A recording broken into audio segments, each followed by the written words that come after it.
Hello, class. Today I'm going to be talking about Rebecca Sugar and their history in the animation industry. I'd like to preemptively thank you for listening to me on this topic because it's something that I care very much about. I really, really love Rebecca Sugar. They are a artist, a songwriter, a director. They're 37 years old. She uses she or they pronouns, so I'm going to be switching back and forth throughout this presentation. Just know that whenever I'm referring to she or them, her or them, I'm referring to Rebecca Sugar exclusively in this presentation.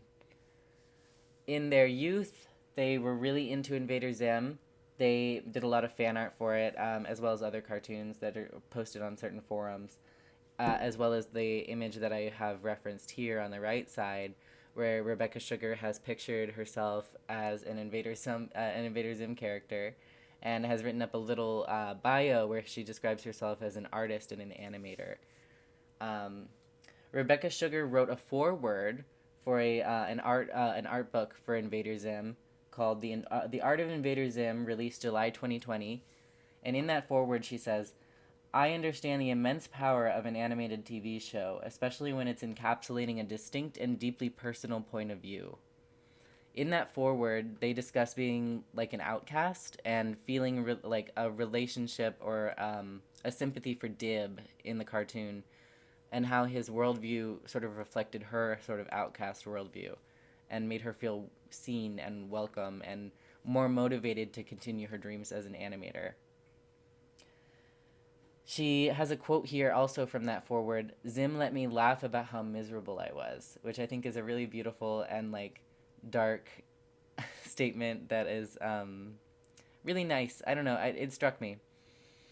Um, on Adventure Time, Rebecca Sugar was a storyboard artist. They worked there for a number of years doing songs and storyboards and writing for the show. Pictured here is some of the promo art and some storyboards that she did during her time on the show. One of the things that one of the songs that she wrote was "Time Adventure," which is from the finale of Adventure Time and is one of the most heartbreaking songs of all time in all of animation. It really encapsulated the feeling of the show finally ending and like letting go of it. She also wrote "I'm Just Your Problem" and had a lot of involvement in the more emotional episodes throughout this series. In a 2019 Forbes interview with Danny Placido, she references the difficulties and the challenges, but also how rewarding it can be working in teams in the animation industry, which is something that interests me so much about working in animation, is that you get to work on a collaborative team of storyboard artists, color technicians, people who are writing, people who are producing, people who are directing. It's all very exciting, and you get to work on a collaborative effort and finally come up with something really good. Um, she also created Steven Universe. She wrote and directed. She created and directed the show.